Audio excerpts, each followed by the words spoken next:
Hello everyone, I'm Abhishek and once again I welcome you all to my YouTube channel ज्ञान दर्शन bye अभी। तो पिछले videos में हमने देखा कि हमने रेगुलेटिंग एक्ट ऑफ 1773 को पढ़ा, उसके अलावा फिर पिट्स इंडिया एक्ट 1784 को पढ़ा, उसके बाद हमने चार्टर एक्ट ऑफ 1813 को पढ़ा। ठीक है, और आज के सेशन में हम लोग चार्टर एक्ट ऑफ 1833 को समझेंगे।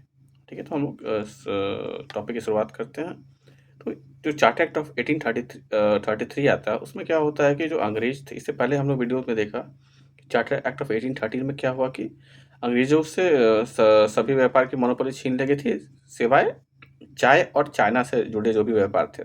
बट इस यहाँ पे क्या होता है कि चार्टर एक्ट ऑफ 1833 में जो चाय और चाइना का जो व्यापार है, व्यापार अधिकार है, जो इकलौता बचा हुआ था इनके पास, वो भी इनसे छीन लिया जाता है। तो अब यहाँ पर इनका कोई भी एक अधिकार या मोनोपोली नहीं रहता है। ठीक है, यहाँ पर क्या होता है, जो गवर्नर जनरल ऑफ बंगाल थे, उन्हें अब गवर्नर जनरल ऑफ इंडिया बना दिया जाता है। ठीक है, और जो first governor general of India थे, उनका नाम होता है लॉर्ड विलियम बेंटिक। ठीक है, इसी के साथ क्या होता है, जो आपका जो गवर्नर जनरल काउंसिल जो था आपका, उसमें क्या होता है कि एक लॉ मेंबर को ऐड किया जाता है।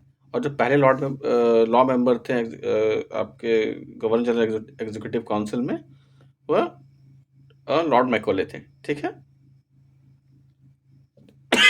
और यहाँ पे क्या होता है कि जो ईस्ट इंडिया कंपनी थी, वो प्योरली एक एडमिनिस्ट्रेटिव बॉडी बना दी जाती है, यानी कि उन्हें जो सामान्य प्रशासन है उसे संभालने की जिम्मेदारी पूरी तरह से दे दी जाती है।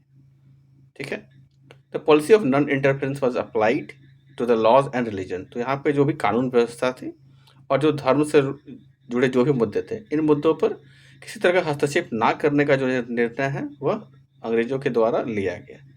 ठीक है, they wanted to legitimize their rule in India as well as this was the result of changes in the Europe. तो यहाँ पर क्या होता है कि बेसिकली उस वक्त तक अंग्रेज में काफ़ी मतलब इंग्लैंड में काफ़ी ज़्यादा जो है आपका वैचारिक जो है आपका, वो नए नए तरह का विचार का उत्पन्न होता है। ठीक है, वहाँ पर और क्या होता है कि लोग काफ़ी ज़्यादा मतलब वहाँ पर लिबरल हो जाते हैं।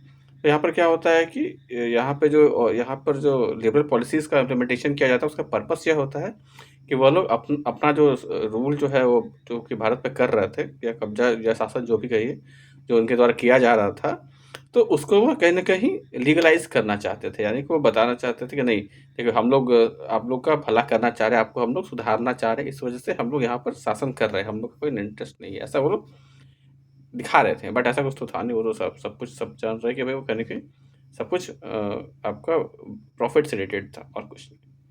ठीक है? तो यहाँ पर क्या होता है, जो सेंट्रलाइज्ड लेजिस्लेटिव काउंसिल है, उसका स्थापना किया जाता है। सॉरी। और जो यहाँ पर जो भी लेजिस्लेटिव काउंसिल में जो आपका जो भी कानून बनाए जाते हैं, उन कानून का जो कानून जो है पूरी तरह मान्य होने से पहले या उसको लागू करने से पहले, उसे जो ब्रिटेन की पार्लियामेंट है, वहाँ से इसे अप्रूव कराना होता था। ठीक है, साथ ही क्या होता है कि इसी समय क्या होता है कि जो सामाजिक सुधार है, उससे जुड़े प्रयास किए जाते हैं। जैसे कि आपका जो सती प्रथा है, उसे हटाने के लिए, या फिर जो विधवा पुनर्विवाह जो है उसके लिए, इन सब चीज़ों जो सामाजिक जो कुरीतियाँ मौजूद थी उस वक्त हमारे समाज में, उसे हटाने का प्रयास कहीं न कहीं अंग्रेज़ों के द्वारा किया जाता है। और यहाँ पर जो है हमारा जो चार्टर एक्ट ऑफ 1833 है, यहाँ पर समाप्त होता है। ठीक है, तो मिलते हैं नेक्स्ट वीडियो में। Till then, thank you.